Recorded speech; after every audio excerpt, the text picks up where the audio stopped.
Hello and welcome to Coffee Theology, and this month in December we are going to be looking at some of the heroes of the Christmas story. So kids and big kids, this is for you, and this week I'm talking to Maz. Hi everyone. And we're going to be talking about Elizabeth. So Maz, who is Elizabeth? So, Elizabeth is someone in the Bible who we don't really hear an awful lot about, but she's really important. She's in the Christmas story, so we only really hear about her for a very short time, but she's really important in that story, and she's one of Mary's relatives. We don't really know how she's connected, but we do know she's a relative. And she's someone who Mary goes to when she finds out she's pregnant. And then we subsequently find out that from that, she is the mother of John the Baptist, who we know is the person that tells everyone that Jesus is coming. So she's really key in the Christmas story. She's really important. Wow, she is, isn't she? Absolutely. So why is Elizabeth a hero of the Christmas story? Well, what we know about Elizabeth is that when Mary comes to visit her, Elizabeth is the first person to acknowledge that Jesus is the Messiah. And what we're told is when Mary comes into Elizabeth's house, the baby that was in Elizabeth's stomach leaped within her.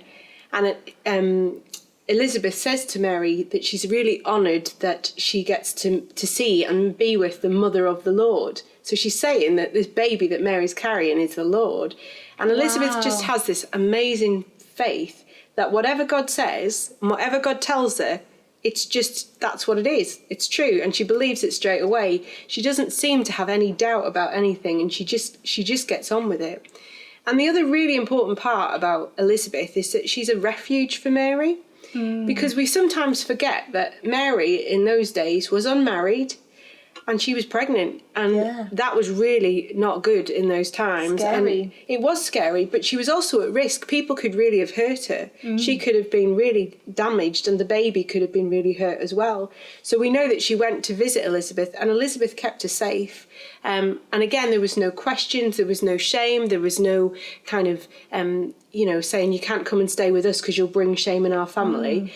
Elizabeth just welcomed her and trusted her, and trusted what God was doing and what God had promised. So she's really key, because you think if Elizabeth hadn't been there for Mary, we don't know what might have happened. What a hero. And we don't often hear about him. No, but the other thing is that we know that even within her relationship with her husband, she was the one that just took on board what God had said. God said the same thing to her husband, but because he questioned God, God silenced him until John the Baptist was born.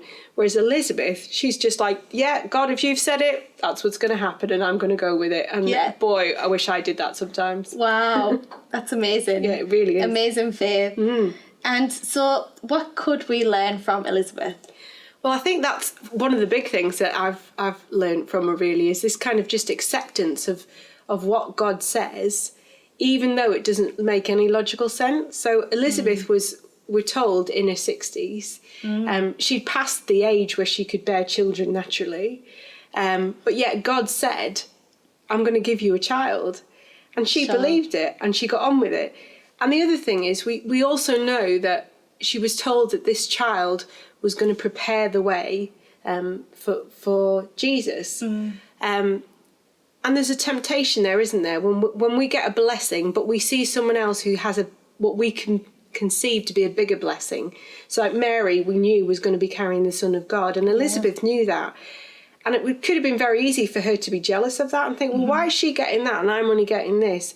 But she didn't. She just was so joyful and so thankful that God was blessing her and using her in part of the bigger story. And I think sometimes, we see people with gifts, don't we? And we think, oh, if only I could do that, or if only I could be like them.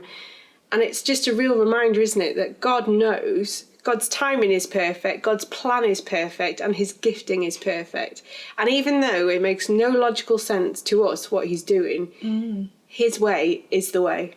Yes. Wow, that's amazing. So Elizabeth's a real role model in that for us, really. Absolutely. Yeah. Absolutely. And really a character that's often forgotten about in the Christmas story.